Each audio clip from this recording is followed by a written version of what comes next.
Welcome to my review of the critically acclaimed Dark Souls 2 developed by Bandai Namco Games. I'm going to start this review by saying that I'd never played Demon Souls nor ever played Dark Souls prior to playing Dark Souls 2. It's not because I'd never wanted to play those games. I always wanted to kind of go back and start with Demon Souls and then play Dark Souls and then work my way up, I guess, to the next installment or wherever that was going to be.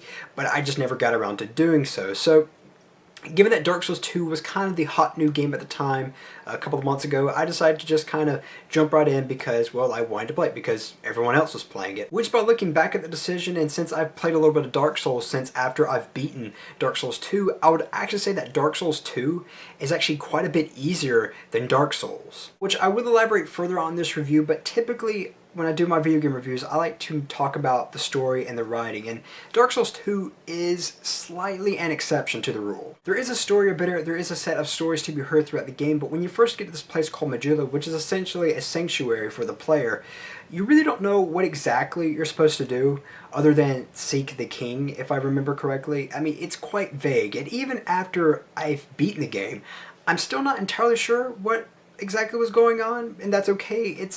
I'll be honest, I wasn't really all too focused on the story. I was really more focused on the gameplay, building up my character, that kind of thing, worrying about what was going to be behind the next corner or facing the next foe or whatever. That's what I was really focused on.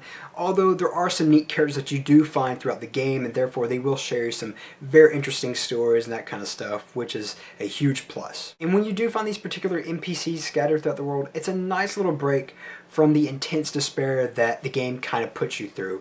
It is kind of a nice little moment where you can just kind of breathe in and breathe out and just kind of relax for just a brief second and hear a nice little story about someone's travels or whatever. And besides these characters typically having a lot to say, they'll actually give you items more often than not, and some of these items are actually very, very useful. Which now brings me to the gameplay portion of this review, and as I stated earlier, Dark Souls 2 is actually easier than Dark Souls. In fact, Dark Souls 2 actually does a lot more hand-holding than the previous Souls games. For starters, enemies are easier to kill. Enemies will eventually, they will not respawn after you've killed them 15 times to be exact. They will actually stay gone unless you use something called a bonfire ascetic. So if you're having trouble with a boss and you're just tired of killing the enemies, you can kill them enough times and they'll be completely gone forever. There's also an abundance of bonfires. Quick travel is available at the very beginning of the game. And furthermore, there's also a tutorial to be found in the game as well. However, unlike the first Dark Souls, there actually is a serious consequence when you die in this game. When you become hollow in this game, you will actually lose a portion of your health permanently until you use something called a human effigy, which will turn you back to human form, and therefore you'll be able to get your full health back. And then you'll also be able to summon other players to help you out with certain portions of the game if you become stuck at some point. And since I'm on the subject of summoning signs, I know some people like to complain and say, oh, that's cheating, you're not supposed to be playing Dark Souls this way. I mean, I think that's completely stupid to even say such a thing. It's there for a reason. It's there in case, you do get stuck, which I did a couple of times in the game, because throughout the game I played strictly as a melee character, which was fine until probably at the very end of the game, where things did start to get very hard because I was strictly melee. I didn't have any long range weapons except for a bow, and quite frankly that's just not adequate. So in order to really get past a certain boss, I had to summon people who were gifted in sorcery. And plus there's just something a lot of fun about getting a bunch of people together and gang raping a boss that's been giving you trouble. I mean, it's just, I don't know, quite satisfying. And two things I want to say about the boss battles in this game is that, one, there is a lot of them, and two, they're typically a lot of fun to fight. The key word is typically, not all of them. Some of them are a giant pain in the ass, but some of them, most of them in fact, are a lot of fun to fight. Throughout my playthrough, I had beaten all the bosses except for maybe 4. There was supposed to be, I believe, a boss after talking to an NPC that was in a wheelchair. I never did actually initiate that.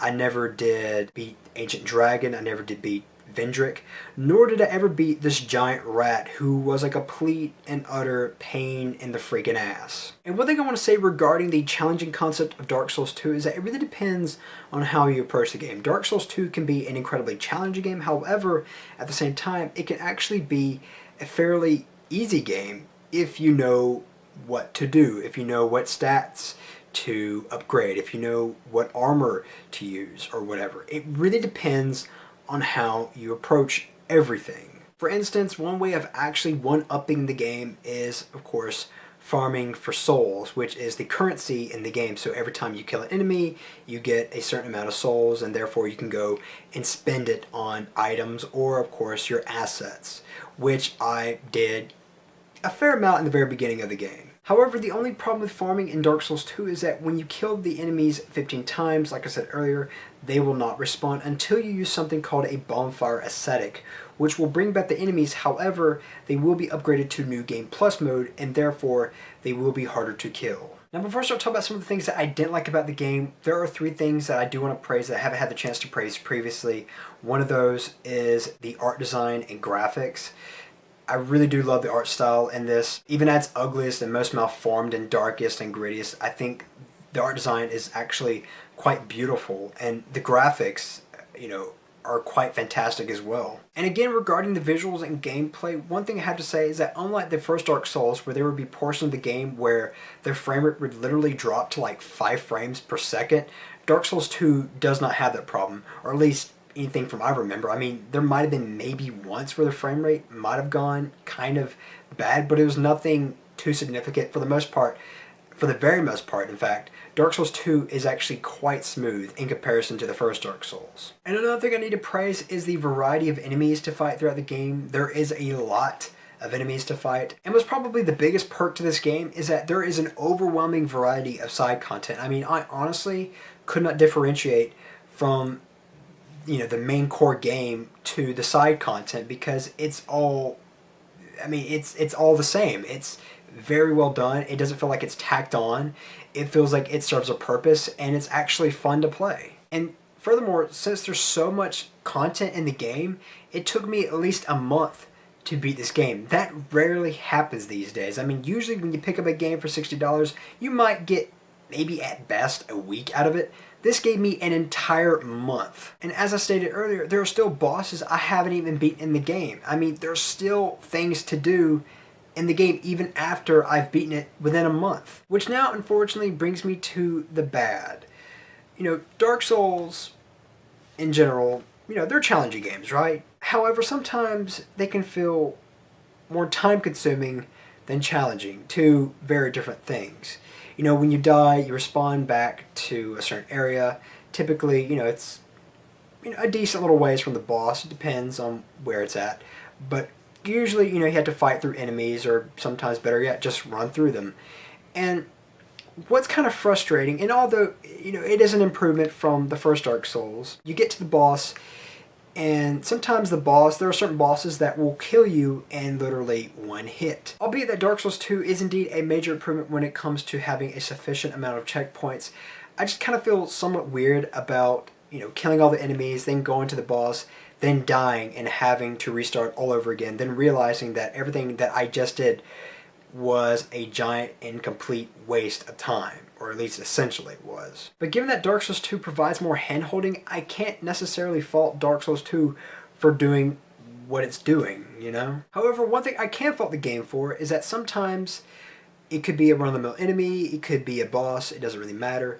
Sometimes when an enemy swings in a certain direction, although I'm on the opposite direction of where it's swinging, I will get hit regardless. And sometimes this can be very, very frustrating, considering that some of these actually result in immediate death. And this is something I did find to be majorly problematic, because it did happen a little too often in the game. And it sucks because you could be doing everything right, and just out of nowhere the game just says, no, fuck you, here's an attack, take it up the ass, and shut up.